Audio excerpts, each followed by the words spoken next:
በመስለማቸው ምክንያት ከተቀጡት መካከል የዑስማን ኢብን አፋን አጎት ከዘንባባ ቅጠል በተሰራ ሰሌን ያፍኑትና ከስር ጭስ በማጨስ ይቀጡት ነበር። አሰላሙ አለይኩም ወራህመቱላሂ ወበረካቱ። ውድ ቻናሌ ቤተሰቦች እንዴት ናችሁ? ሰላም ከኔ ሰላም ነኝ አልሐምዱሊላህ። ክርስቲያን ወገኖችም ሰላም ብያለሁ። ለቻናሌ አዲስ የሆናችሁ ሰብስክራይብ ደወሉን በመጫን ቤተሰብ ሆኖ ቤተሰብ የሆናችሁ ሀሳብ አስተያየታችሁን ስጡ። ሴራ ክፍል 13 በመስለማቸው ምክንያት ከተቀጡት መካከል የዑስማን ኢብን አፋን አጎት ከዘንባባ ቅጠል በተሰራ ሰሌን ያፍኑና ከስር ጭስ በማጨስ ይቀጡት ነበር። የሙስዓብ ቢን ኡመይር እናት መስለሙን ስትሰማ በረሃብ ቀጣችው፣ ከቤቷ ማባረረችው። በቅንጦት የሚኖር ልጅ ነበር። ከእንግልት ብዛት ቆዳው ልክ እንደ እባብ ቆዳ ተቀየረ። ሱሐይብ ቢን ኪራን ሩሚ ራሱን እስኪስት እና የሚናገረውን ከማያውቁበት ደረጃ እስኪደርስ ድረስ ቅጣት ይደርስበት ነበር። የአልጀህሚ አገልጋይ ነበር። ቢላልን አሳዳሪው ኡያ ከአንገቱ ላይ ገመድ አስሮ ለሕፃን ይሰጠው ነበር። እርሱን ይዘውት በመካ ተራሮች ይዞሩታል። በአንገቱም ላይ ገመድ ምልክት እስኪወጣ ድረስ ያንከራትቱታል። ኡመያ የሚያስረው ነገር ተወበት። ከጠራራ ፀሐይ ላይ እንዲቆም የሚያደርገው ነበር። በረሃ ይቀጠው ነበር። ከዚህ ሁሉ የባሰው ግን እኩል ቀን ላይ ፀሐይ እንዲሳሳት ከመካ አሸዋማ መስክ ላይ ያስተኛውና ታላቅ ድንጋይ ከደረቱ ላይ እንዲቀመጥ ይደረጋል። በአላህ እምላለሁ እስክትሞት ወይንም በመሐመድ ክህደት ላትንና ዑዛን በማምለክ እስክትጀምር ድረስ በዚህ ሁኔታ ትቆያለህ ይለዋል።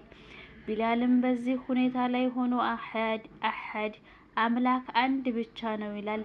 አንድ ቀን በተመሳሳይ መልኩ በመሰቃየት ላይ ያለ አቡበክር በአጠገቡ አለፉ። በሌላ ቁጥር ባሪያ ለወጡት። በሌላ ዘገባ እንደተወሳው በገንዘብ ገዙት እና ነፃ ለቀቁት። አማር ቢን ያሲር የበኒ ሙሕዙም አገልጋይ ባሪያ ነበር። ከነወላጆቹ ሰለመ። ጣዖታውያን በዋነኝነት አቡጀህል ሲበረታ ወደ ሜዳ ያስወጣቸውና በግለቱ ይቀጣቸው ነበር። በመቀጣት ላይ ያሉ ነብዩ ሰለላሁ ዐለይሂ ወሰለም በአጠገባቸው አለፉ። የያሲር ቤተሰቦች ሆይ ታገሱ፣ ጀነት ቃል ትገባላችሁ አሏቸው።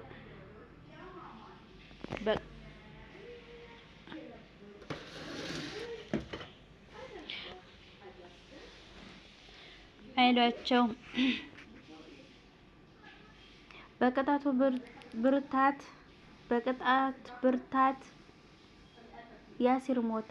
አቡጀህል የአማርንና ሱመያን ከብልቷ ላይ በጦር ወግቶ ገደላት። በኢስላም ታሪክ ውስጥ የመጀመሪያዋ እንስት ሸሂድ መስዋዕትነት ለመሆን ታደለች። በአማር ላይ ደግሞ ቅጣቱን አበረቱበት። አንድ ጊዜ በፀሐይ ግለት፣ ሌላ ጊዜ በቀኝ በማስቀመጥ ቀጥሎም ከውሃ ውስጥ በመቅጣት ቅጣቱን እያፈራረቁ አሰቃዩት።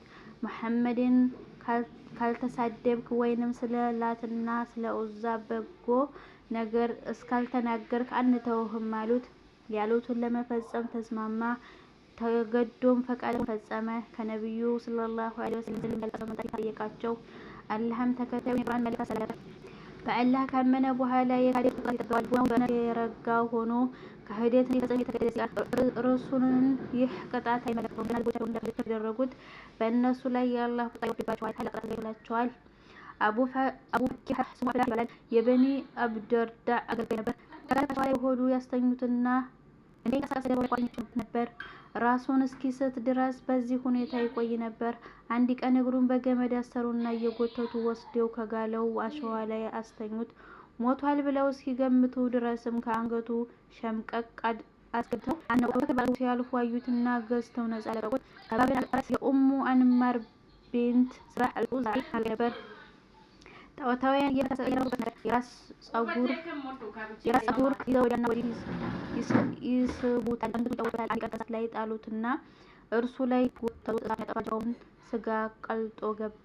ዘንባህ መህያህና ልጇ ኡሙ ኡበይስ እንስት አገልጋዮች ነበሩ። ሰለሙ። ጣዖታትን ከየጠቀሱና ጣዖቶች አዘኑባቸው። ከበኒ መዕበል የሆነ አገልጋይ በስንት ጊዜ ዑመር ኢብኑ ኸጣብ ያኔ ጣዖታዊ ነበር።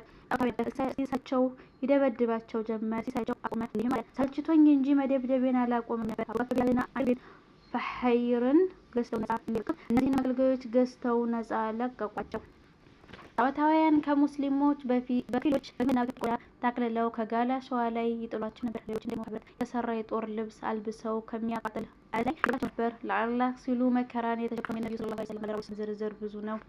ጣዖታውያን ሰው ለሙስሊሞች በማሳቀቅ ቅጣት ይቀጡት ነበር። ጣዖታውያን መልእክተኛው ሰለላሁ ዐለይሂ ወሰለም አስመልክተው የነበራቸው አቋም የአላህ መልእክተኛ ሰለላሁ ዐለይሂ ወሰለም በተመለከተ ጀግናና ግርማ ሞገስ የመጣ ስለና ባለቤቶች ላይ ሆነ የጠላት ልቦች የሚያከብራቸው ሰው አይተው ምናቸው ወራዳ ይሉታሉ በቀር ጸያፍ ነገር ሊፈጸምባቸው የሚደፍር አልነበረም። በተጨማሪም በአቡ ጧሊብ ጥላ ከለላ ስር ነበሩ።